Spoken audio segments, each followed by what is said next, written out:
Bonsoir, bonsoir, bonjour. C'est RD Congo Basango Télévision.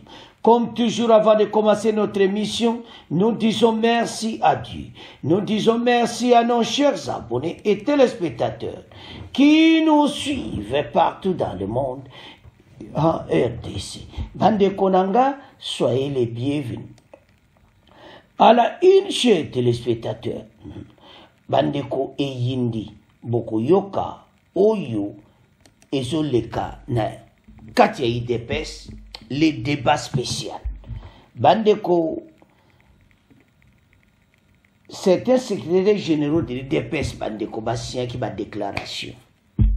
Sikota basien qui ba déclaration na bango moko na bango eteni longondo. O bozomona o azaki ministre ya santé.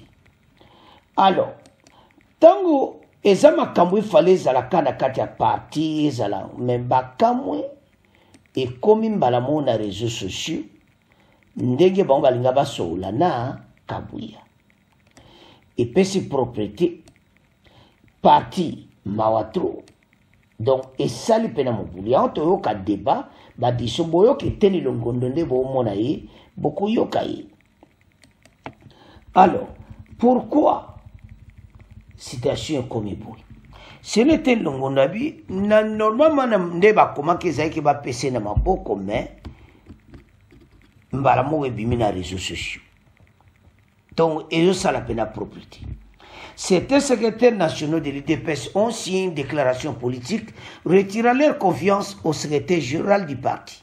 Parmi eux figure l'ex-ministre de la Santé Eten Longondo, Jeko Beya, membre influent du parti présidentiel, et Emmanuel Dioko, président de la Ligue des jeunes du parti présidentiel. Il accuse les concernés notamment de manque de vision, l'utilisation abusive des prérogatives dévolues à la présidence du parti, la gestion solidaire et personnalisée du parti, clientélisme politique dans la gestion des enjeux. De Bamonaki Kabuya Namakambu.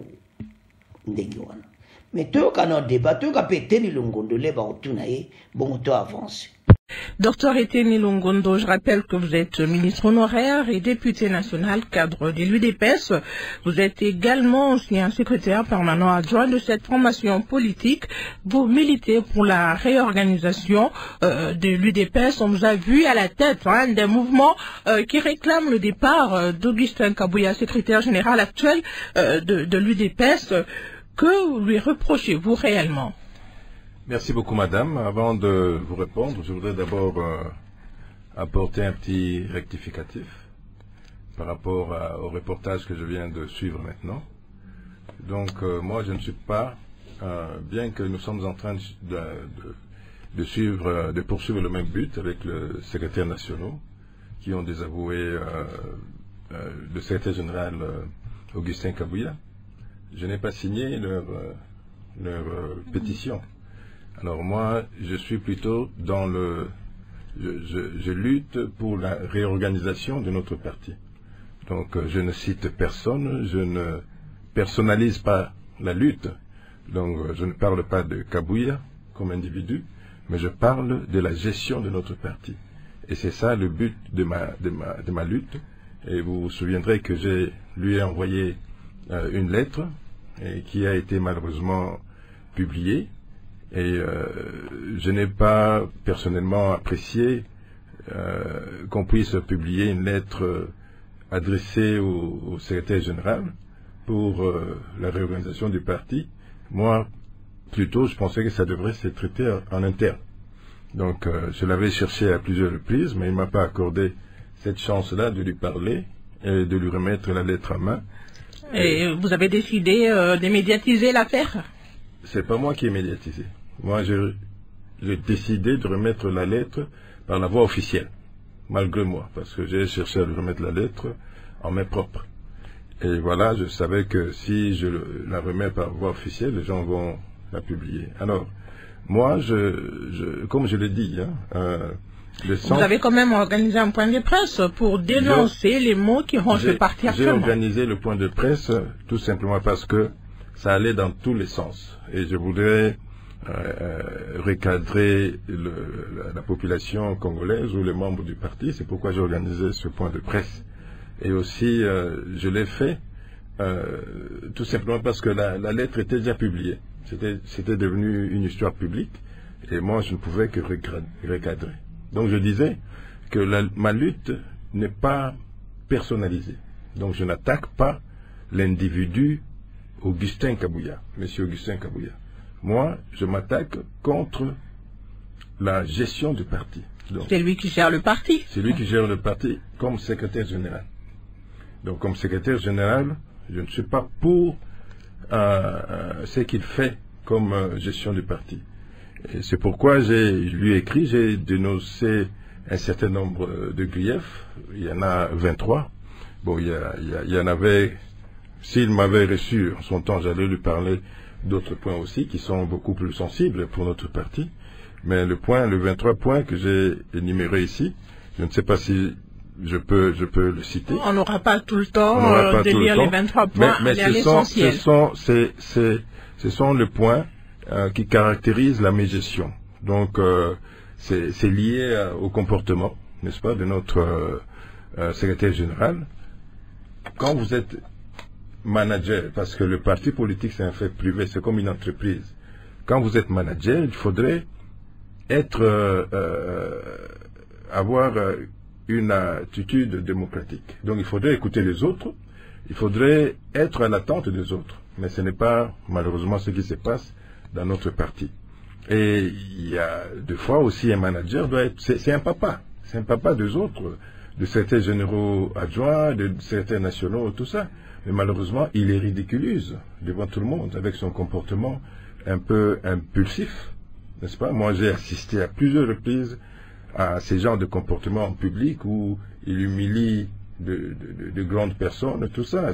Et moi, ça ne me plaisait pas. Et aussi, sa manière de gouverner, l'institutionnalisation d'un système de gestion personnalisé, n'est-ce pas? Donc, c'est lui qui fait toutes les tâches, c'est celui qui accomplit presque toutes les tâches dans le parti.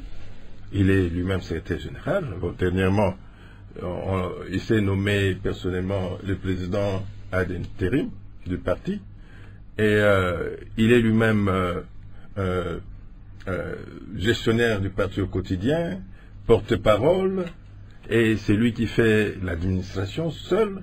Et moi, il doit être, si ça se faisait bien, il devrait être félicité parce que c'est beaucoup de tâches. Et pourtant, il a des collaborateurs autour de lui qui peuvent l'aider. Moi, je suis médecin. Quand vous voyez notre secrétaire général physiquement comme ça, vous sentez qu'il est dépassé. Vous sentez qu'il est dépassé par cette charge-là qui joue sur sa propre santé, qui joue sur sa santé psychologique.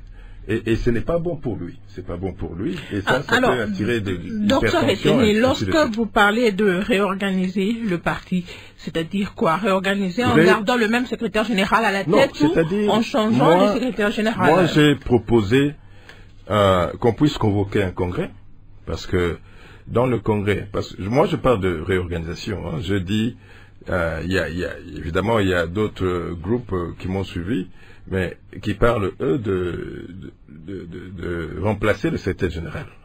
Je ne suis pas encore arrivé à ça, mais si nous organisons un congrès, et que le congrès pense que nous devons, pour la survie du parti, nous devons changer le secrétaire général, alors on va suivre. Donc, moi, mon problème, c'est d'abord la réorganisation du parti.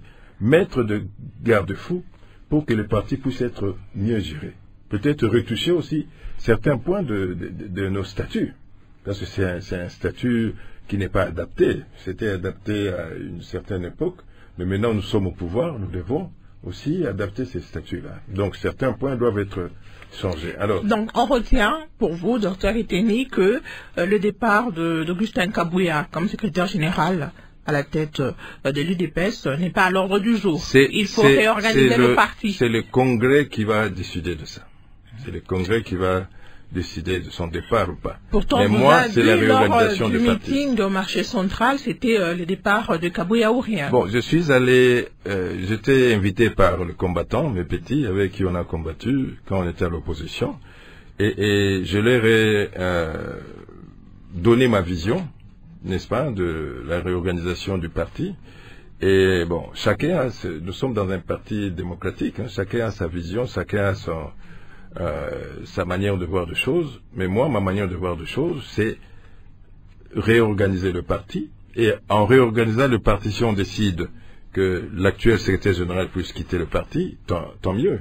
Donc, pour moi, il faudrait qu'on puisse mettre de garde-fous qui va faire en sorte qu'on n'ait pas de personnes fortes au niveau du parti, qu'on ait plutôt un parti fort. Parce que on peut faire partie Kabouya aujourd'hui, et si on ne met pas de garde-fou au niveau de nos statuts, à ce moment-là, nous allons créer encore un autre Kabouya.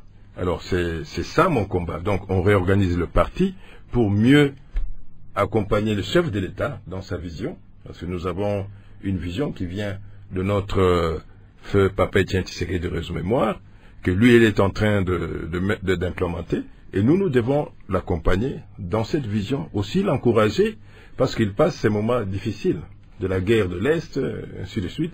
Il faudrait qu'il sente qu'il a ses frères et sœurs de sang politique qui l'accompagnent. Mais dans tout ça, qu'est-ce qu'il dit le président de la République, puisque c'est son parti?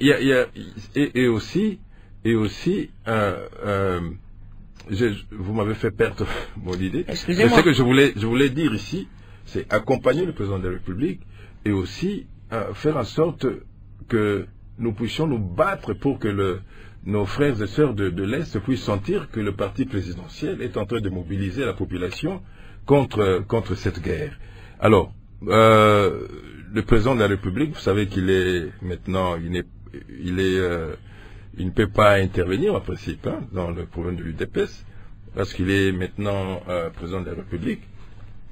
Mais nous savons comment quand même le contacter pour qu'il nous donne des conseils en tant que président qui vient de chez nous. Mais il n'est pas, pour le moment, constitutionnellement, il ne peut pas s'occuper d'un parti privé. Augustin Mulumba, député national et cadre de l'UDPS, vous êtes ancien président de la commission PAJ à l'Assemblée nationale. Vous vous prenez pour la réconciliation des deux camps. D'abord, comment vous expliquez cette crise au sein de l'UDPS? Madame, je tiens d'abord, si on est conscient, nous devrions d'abord commencer à demander pardon au président de la République parce qu'il s'agit de son air et son image qui est sapée à la toile. Quand vous sentez que les gens s'invectivent de gauche à droite, ce sont les membres de l'UDPS, des mêmes camps politiques, qui sont en train de s'invectiver sur les réseaux sociaux, sur les médias. Nous devrions de tout cœur commencer à demander pardon. Pendant ces moments inédits, les moments où le chef de l'État est confronté à plusieurs problèmes, les problèmes d'insécurité à l'Est, vous voyez que les villes tombent, les villages tombent entre les mains des Rwandais, accompagnés de leurs supplétifs congolais et quelques Ouzokandais, comme on sent le dire. Mais c'est ça le moment où les partis devaient s'engager à accompagner les chefs de l'État. Je crois qu'il pleure aussi amèrement, il a la mort dans l'âme. Pendant ce moment, il voit les membres de son parti qui pouvaient peut-être penser à lui, penser que les chefs de l'État habitent beaucoup de problèmes, entre autres aussi les problèmes sociaux. Et il voit les gens en train de s'injurier sur les réseaux sociaux pour l'organisation des élections. Oui, c'est vrai. Chacun a raison. Chacun a raison parce que les droits de penser, les droits, la liberté d'expression, c'est un droit consacré à la Constitution. Notre Constitution prévoit que chacun peut s'exprimer librement. Mais est-ce que le moment choisi est vraiment un bon moment? C'est ça la question qu'il faut se poser avec acuité. C'est ça la question qu'il faut se poser. Est-ce que c'est un vrai moment pour choisir de s'invectiver pendant qu'il fallait, nous en tant que parti politique, nous en tant que le parti du chef de l'État, les soutenir, l'accompagner dans ces démarches pour mettre hors d'état de nuire les Rwandais qui sont chez nous. Vous avez vu, il n'y a pas plus longtemps qu'avant-hier, en date de 19, il y a eu un coup d'État mangué. Ce n'est pas nous qui devrions faire ça. Je crois que, moi je suis pour que les gens qui s'invectivent sur les réseaux sociaux, tous les membres de l'UDPS, auraient bien voulu se mettre sur la même table, discuter. J'ai suivi Dr Eteni. Mais tout ce qu'on reproche au secrétaire général de l'UDPS, qu'est-ce que vous en pensez? Oui, j'ai bien suivi Dr Eteni. Je comprends bien avec essence que sa démarche n'a pas bien abouti, parce que sa démarche était, si vous le suivez bien, il voudrait bien rencontrer le secrétaire général, lui parler en face. Mais ça a déraillé de quelque part parce que le document qu'il voudrait adresser au secrétaire général a été mis sur les réseaux sociaux et les gens mécontents de leur état, ils ont commencé chacun à tirer à boulet rouge. Mais est-ce que c'est ça la quintessence de notre problématique posée? Il fallait tout simplement rencontrer le secrétaire général, parler et discuter. Oui, c'est vrai, nous voudrions tous la réorganisation du parti. Mais le moment choisi, est-ce qu'il est bon?